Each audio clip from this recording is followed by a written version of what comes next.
Hello student, welcome to my channel. एटा हूँ द्वितीय समाप्ति सूचक मान निर्धारण 2025 अष्टम श्रेणी भूगोल। आउ मु एही भूगोल प्रश्नर सठिक उत्तर मु आलोचना करी।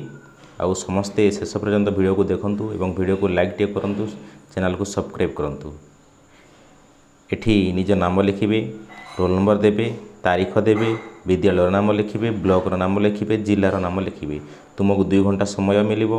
आउ पृष्ठा संख्या 9 पर्यंत अछि। आउ प्रश्न संख्या 32 पर्यंत अछि। आउ पूर्ण संख्या होची 50 मार्क।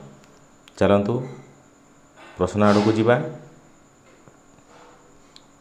1 रु 5 नंबर पर्यंत प्रश्न गुड़िकर उत्तर शून्यस्थान रे लेख। मुझे तार माने लिखि देइछि। 1 नंबर प्रश्न, जो संबल गुड़िक शीघ्र भरणा हो पारे से गुड़ी को नवीकरण योग्य संबल कहुए। तार सठिक उत्तर होची नवीकरण योग्य संबल। 2 नंबर प्रश्न, ओडिशार महानदी अववाहिकार खनिज तैल क्षेत्र थिबार संधान मिली। तार सठिक उत्तर होची महानदी। 3 नंबर है ओडिशा रे हेउथबा स्थानांतरित कृषि को डियास कहुए। एटा होची पोडू चाष। 4 नंबर प्रश्न, भारतर प्रथम आधुनिक कार्पास बयन शिल्प डियासटारे प्रतिष्ठा करा जायथिला। एटा होची मुंबई ठारे प्रतिष्ठा करा जायथिला। 5 नंबर प्रश्न, सर्वाधिक जनबहुल महादेश भाव में डियास महादेश परिचित। एटा होची एशिया। एशिया होची तार सठिक उत्तर। परवर्ती प्रश्न 6 रु 12 नंबर पर्यंत प्रश्न गुड़िकर 4 गोटी संभाव्य विकल्प मध्यरु ठीक उत्तरटी बाछि पार्श्व कोठरी रे ठीक चिन्ह दियो। 6 नंबर प्रश्न, पवन क्यों प्रकार संबल। एटा होती जैव मानवकृत सर्वव्यापी नवीकरण योग्य। एटा होची सठिक उत्तर होची सर्वव्यापी। 7 नंबर प्रश्न, पृथ्वीर प्रथम जल विद्युत विकासकारी देशर नाम कौन। एटा होची नॉर्वे। 8 नंबर प्रश्न, दक्षिण आफ्रिकार बास करुवा निग्रो मानकर मुख्य खाद्य शस्य कौन। एटा होची बाजरा होची तार सठिक उत्तर। सॉरी, एटा बाजरा नहीं, एटा हलो मका होची तार सठिक उत्तर। एटा भूल। 9 नंबर प्रश्न, तुमे विद्यालय मध्याह्न भोजन रे खाउथिबा स्वाबडी क्यों प्रकार शिल्पर उत्पाद। एटा होची जंगल भित्तिक उत्पाद। एटा होची सॉरी, एटा होची कृषि भित्तिक। एटा नहीं जंगल भित्तिक नहीं, एटा होची कृषि भित्तिक उत्पाद। 10 नंबर प्रश्न, तुम विचार रे क्यों कथाटी ठीक। एटा होची प्रति बुंदा पानी मूल्यवान। प्रति बुंदा पानी मूल्यवान, एटा होची तार सठिक उत्तर। 11 नंबर प्रश्न, तुमे परिवेश हित साधन पर निमुक्त कार्यरू क्यों गुड़ी को अधिक पसंद करिवो। तार सठिक उत्तर मुझे कर देइछि। ग नंबर, प्रथमे आई हेबो निज जन्मदिन रे गोटे गछ लगाइबा। तापरे 3I जालेनी भाव में काठर अधिक व्यवहार करिबा। सॉरी, एटा हेबोनी।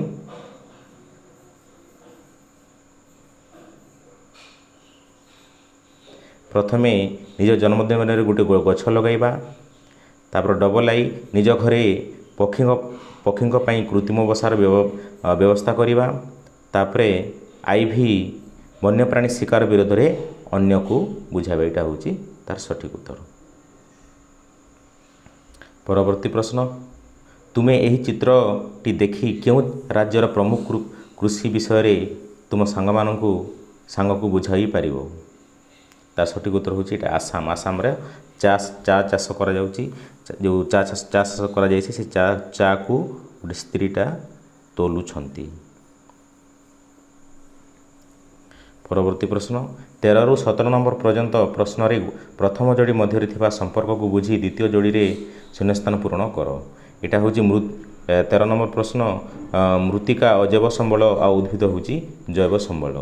ओडिशा शिमिलीपाल आ कर्णाटक होची चांदीपुर। एटा होची तार सठिक उत्तर। 15 नंबर प्रश्न, वृष्टिपात कृषि पद्धतिर निवेश जलसेचन होची कृषि पद्धतिर प्रक्रिया। एटा होची तार सठिक उत्तर। परवर्ती प्रश्न 16 नंबर, घंटा तैयारी क्षुद्र शिल्प, भारी जंत्रपाति तैयारी होची बृहत शिल्प। 17 नंबर समतल अंचल जनबहुल और मरु अंचल होउछि जनविरल। तापर संक्षिप्त टिप्पणी लेख बोली कहुଯାଇଛି। 18 नंबर प्यांटेड कौन सी परिकल्पना बा उद्भावना उपरे पूर्ण अधिकार आनिबा यह द्रव्य को आर्थिक मूल्ययुक्त करे। एटा होछि प्यांटेडर सठिक उत्तर। जलचक्र जलसागर पृष्ठर वायुमंडल भूपृष्ठ और भूपृष्ठर पुनर्बार सागर में मिसिबार सेटा होछि चक्राकार प्रक्रिया। एटा होछि सठिक उत्तर। परवर्ती प्रश्न कृषि उन्नयन सीमित जमी जल और जंगलर व्यवहार द्वारा प्रयोजन और हेउथिबा अधिक खाद्यशस्य उत्पादन रे प्रयास जमीर आकार वृद्धि जलसेचन उन्नत कृषि जंत्रपाति उन्नत बिहन इत्यादि व्यवस्था रही कृषि उन्नयन। परवर्ती प्रश्न काहाकू कहा जाए। भारतर मंचेश्वर होउछि अहमदाबाद आउ भारतर सिलिकन सहर होउछि बेंगालुर। एठी चित्र दिया जाइछि। 22 नंबर प्रश्न चित्र रे थिबा खाली घर पूरण कर। एटा होछि पार्वत्य भूमि एटा होछि मालभूमि आउ एटा होछि समतल भूमि एटा को कहा जाए समुद्र। एटा होछि सठिक उत्तर। परवर्ती पार्थक्य दर्शाय। चिरहरित अरण्य वर्ष सारा सबुज अतिवृष्टि अंचल आबुलस मेहगानी रबर इत्यादि कृषि होता है। आउ पर्णमोची अरण्य रे सूक्ष्म ऋतु पत्रझड़ा अपेक्षाकृत कम वृष्टिपात अंचल शाल पियाशाल शिशु बाउंश इत्यादि चाष होता है। परवर्ती प्रश्न 24 नंबर सरकारी शिल्प संस्था सरकारी मालिकानार परिचालित उदाहरण भारतीय इस्पात निगम हिंदुस्तान एरोनेटिक्स लिमिटेड इत्यादि। एटा होछि सरकारी शिल्प संस्था। घरोई शिल्प संस्था होछि व्यक्तिगत मालिकाना टाटा लौह इस्पात शिल्प इत्यादि। एटा होछि घरोई शिल्प संस्था। परवर्ती प्रश्न 25 नंबर परिवाहित मृत्तिका शिलाक्षय होई प्राकृतिक शक्ति द्वारा परिवाहित होई अन्यत्र मृत्तिका सृष्टि होइथिबा स्थानर अंतर्भूमि सह सामंजस्य थाए। उदाहरण होछि पटुमाटी। आउ अवशिष्ट मृत्तिका होछि शिलाक्षय होई से स्थान रे संचित होई सृष्टि होइथिबा मृत्तिका सृष्टि होइथिबा स्थानर अंतर्भूमि सह सामंजस्य थाए। उदाहरण होछि कलामाटी। एटा होछि तार सठिक उत्तर। परवर्ती प्रश्न भौगोलिक कारण दर्शाओ। 26 रु 28 नंबर पर्यंत 30 शब्द मध्य।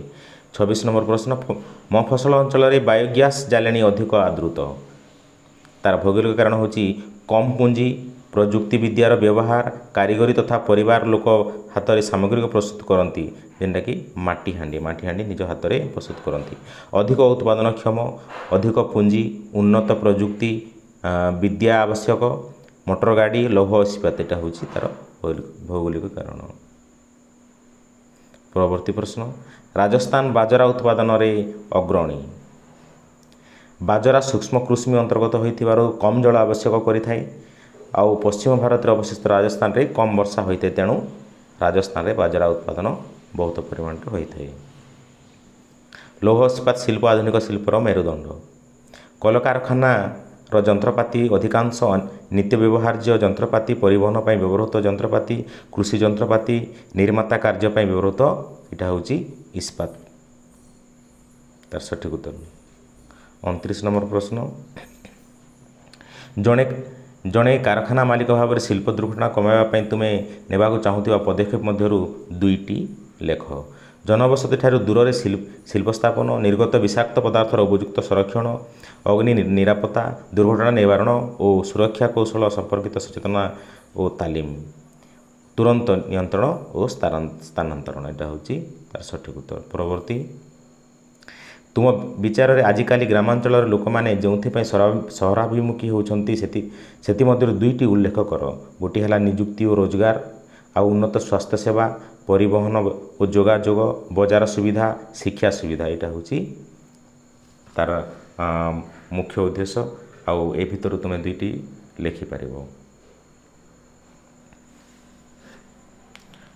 परवर्ती प्रश्न 31 नंबर तुम अंचल जैविक चाषर प्रोत्साहन निमंते तुम्हें चाषी मानक क्यों सब प्रस्ताव दे पार से दुईटी लेख। यहाँ हूँ रासायनिक सार बदल जैविक सार व्यवहार ରାସାୟନିକ କୀଟନାଶକ ବଦଳରେ ଜୈବିକ ପ୍ରାକୃତିକ କୀଟନାଶକ ବ୍ୟବହାର, ଉତ୍ପାଦନର ବ୍ୟବହାର ଏବଂ ବର୍ଜନ। ଏଇଟା ହେଉଛି ତାର ସଠିକ୍ ଉତ୍ତର। ପ୍ରଦତ୍ତ ମାନଚିତ୍ରରେ ଖାଲି ଥିବା ବୃତ୍ତରେ ଶିଳ୍ପର ନାମ, ଲୌହ ଇସ୍ପାତ ବା ବୟନ ଆଉ ଆୟତ ଚିତ୍ରରେ ସ୍ଥାନର ନାମ ଲେଖ। ଏଠି ତାର ମାନେ ମୁଁ ଲେଖିଦେଇଛି। ଏଇଟା ହେଉଛି ବୟନ ଶିଳ୍ପ ହେଉଛି କାନପୁର, ଆଉ ଏଇଟା ହେଉଛି ଲୌହ ଇସ୍ପାତ ଶିଳ୍ପ ରାଉରକେଲା, ଆଉ ଏଇଟା ହେଉଛି ବିଶାଖାପାଟଣା, ଏଇଟା ବି ଲୌହ ଇସ୍ପାତ ଶିଳ୍ପ, ଆଉ ବୟନ ଶିଳ୍ପ ହେଉଛି ପୁଡୁଚେରୀ, ଆଉ ଭଦ୍ରାବତୀ ହେଉଛି ଲୌହ ଇସ୍ପାତ ଶିଳ୍ପ। ଏଇଟା ବି ତାର ସଠିକ୍ ଉତ୍ତର। ଏଇଟା ହେଉଛି ଶେଷ ପ୍ରଶ୍ନ 32 ନମ୍ବର ପର୍ଯ୍ୟନ୍ତ।